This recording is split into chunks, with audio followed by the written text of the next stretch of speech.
Assalamualaikum warahmatullahi wabarakatuh. Waalaikumsalam warahmatullahi wabarakatuh. Nama saya Dasari, Prodi Manajemen dari Universitas Pancasakti Bekasi. Oke, hidup mahasiswa. Hidup mahasiswa. Hari ini kita bersama Bung Raka dari Himpunan Mahasiswa Manajemen. Di sini saya akan berbincang-bincang dengan beliau. Oke. Mengenai pengaruh pendidikan terhadap perekonomian Indonesia. Gimana Kak kabarnya hari ini? Alhamdulillah sehat walafiat. Gimana Kak Ida sendiri kabarnya nih? Udah pusing belum mau kuliah? Alhamdulillah. Belum. Kita harus tepat waktu guys ngejar ini. Iya. Oke. Oh ya Kak, ngomong-ngomong seputar pendidikan. Boleh. Pengaruh pendidikan terhadap perekonomian Indonesia. Bagaimana sih pendidikan dapat meningkatkan perekonomian suatu negara, suatu bangsa? Oke. Menurut Kak Raka nih. Alhamdulillah wa rasulillah. Kita kayaknya kalau bahas mengenai pendidikan atau ekonomi itu kayaknya nggak ada habisnya gitu kan. Selalu muter di situ-situ aja. Sama seperti problematika selalu muter-muter di sana aja gitu. Tapi yang kita harapkan ke depan problematika mengenai pendidikan dan perekonomian itu bisa terselesaikan. Kenapa? Karena perekonomian itu tidak terlepas dari pendidikan. Kenapa saya bilang tidak terlepas dari pendidikan? Yang pertanyaan Mbak Ida, bagaimana pendidikan dapat meningkatkan perekonomian suatu bangsa. Gitu. Yang paling dasar adalah ketika kita mengalami masa pendidikan dari SD, ya, sekolah dasar, gitu kan, SMP, SMA, dan sekarang kita sebagai mahasiswa. Artinya di sana kan ada ilmu yang mempelajari hal-hal tertentu, salah satunya ekonomi, gitu. Misalkan di SMA kita masuk IPS, kita belajar ekonomi, gitu. Kita kuliah di perguruan tinggi, pasti kita juga belajar ekonomi. Nah, pemahaman tentang ekonomi ini ya dalam pendidikan itu kan pasti selalu dikaji, selalu dipelajari dan selalu dipahami, gitu. Meningkatkan perekonomian itu pasti pendidikan itu pasti, karena itu hal dasar untuk mencapai peningkatan perekonomian tersebut. Ketika kita paham dengan ilmu ekonomi, ketika kita paham mengenai makna ekonomi itu apa, ketika kita punya keahlian dalam mengelola sebuah ekonomi, baik itu mikro dan makro, itu kan menjadi penunjang untuk merealisasikan perekonomian di sebuah bangsa atau negara. Gitu. Gak usah jauh-jauh dulu, mungkin kita dalam mengelola keuangan per bulannya aja gitu ya. Kita pasti juga memerlukan ilmu ekonomi tuh untuk itu gitu kan. Nah, ilmu ekonomi kan kita dapat dari sekolah, dari SMP mungkin, SMA dan perguruan tinggi gitu kan. Sehingga kita tahu nih cara mengelola ekonomi yang baik itu seperti apa sih, yang efektif itu seperti apa sih, yang efisien itu seperti apa gitu kan. Nah, akhirnya itu yang menjadi pengaruh untuk peningkatan perekonomian di suatu bangsa gitu. Karena kalau kita mungkin mahasiswa ini dalam mengelola ekonomi itu masih lingkup mikro, masih kecil gitu. Mungkin nanti ketika kita sarjana, kita sudah lulus gitu kan, kita akan memasuki lingkup ekonomi yang lebih besar. Yang seperti pertanyaan Mbak Ida, kita akan mengelola perekonomian di lingkup bangsa atau negara. Gitu. Jadi pendidikan itu sangat penting karena itu adalah senjata utama pemahaman dan ilmunya untuk merealisasikan pengelolaan ekonomi yang baik. Gitu. Kalau menurut Kak Raka sendiri nih, bagaimana peran pemerintah untuk mengembangkan dan memajukan pendidikan di negara Indonesia? Oke, pemerintah.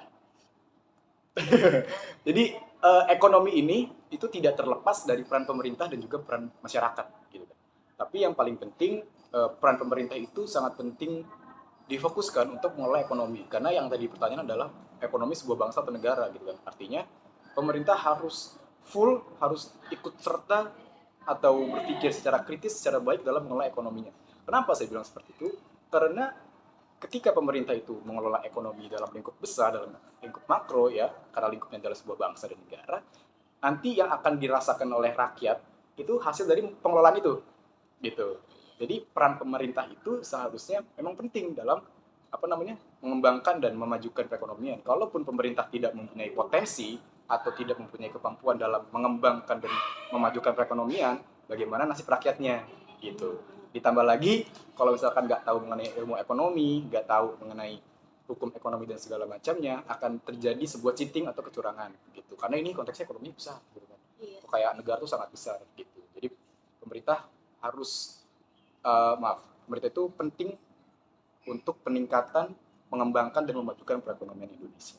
Berarti penting lah peran pemerintah itu ya Kak? Penting banget, karena ekonomi di Indonesia ini mungkin bukan hanya ekonomi, segala aturan, segala regulasi yang ada di sebuah bangsa atau negara itu kan pasti dipusatkan ke pemerintah.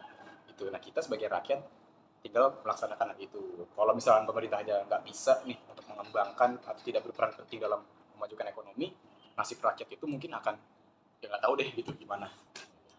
Karena punya kuasa dia. Apakah pendidikan dapat mempengaruhi pertumbuhan ekonomi Kak Raka? Banget gitu. Pendidikan sangat berpengaruh. Sama seperti pertanyaan pertama gitu ya. Pendidikan itu menjadi pengaruh karena segala ilmu pemahaman mengenai ekonomi gitu kan. Segala roda perputaran perekonomian itu pasti dipahami, dipelajari dan dikaji dalam sebuah sebuah lembaga pendidikan gitu. Baik itu dari SMP, SMA dan kuliah pun itu pasti ekonomi ini nggak pernah ada hentinya gitu. Jadi kalau dibilang pendidikan dapat mempengaruhi, iya banget bahkan.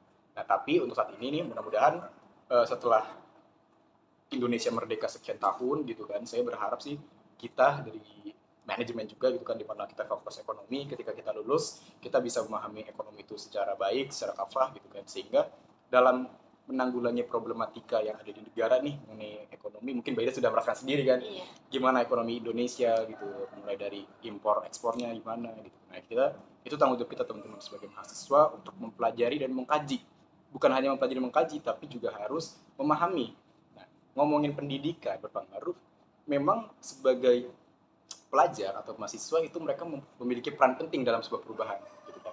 Tapi tidak menutup kemungkinan peran seorang praktisi atau akademisi ya, baik itu guru, dosen dan segala macamnya itu harus benar-benar memiliki sumber daya yang kompeten.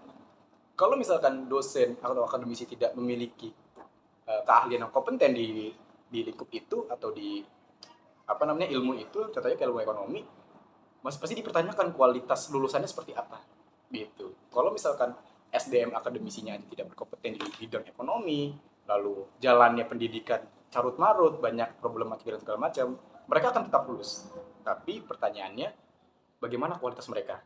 Dan dipertanyakan kualitas mereka, bagaimana ketika dia langsung memasuki bidang ekonomi secara luas, apalagi ini mengelola negara loh.